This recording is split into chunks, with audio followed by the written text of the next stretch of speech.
गांव के पुराने घर की सफाई करते हुए रश्मि को दादी का पुराना संदूक मिला।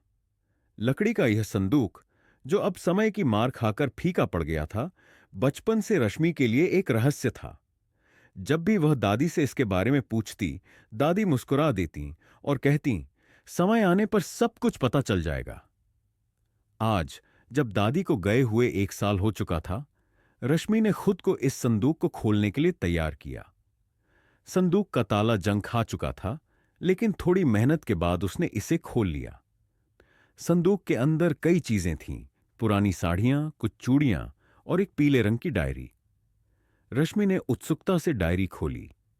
यह दादी की लिखी हुई थी। उसके पन्नों में दादी की जिंदगी के अनछुए पहलू छिपे थे। डायरी के पहले पन्ने पर लिखा था, मेरी जिंदगी के वो दिन जो मैंने किसी से नहीं कहे। रश्मि का दिल तेजी से धड़कने लगा। उसने पढ़ना शुरू किया। डायरी में दादी के बचपन के संघर्ष थे।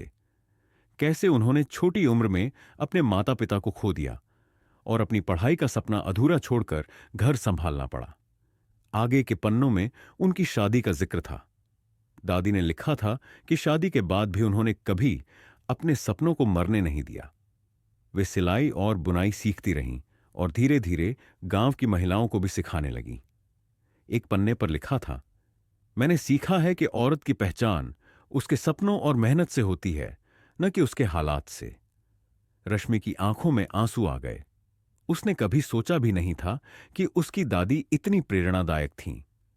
डायरी के आखिरी पन्ने पर लिखा था, यह संदूक मेरे सपनों और संघर्षों का गवाह है। इसे खोलने वाले को मेरा संदेश है, कभी हार मत मानो। जो भी सपना तुम्हारे दिल में है, उसे पूरा करने की कोशिश करो।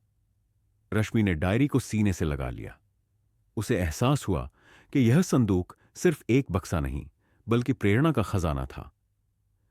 उस दिन से रश्मि ने ठान लिया कि वह भी दादी की तरह अपने सपनों के लिए जिएगी।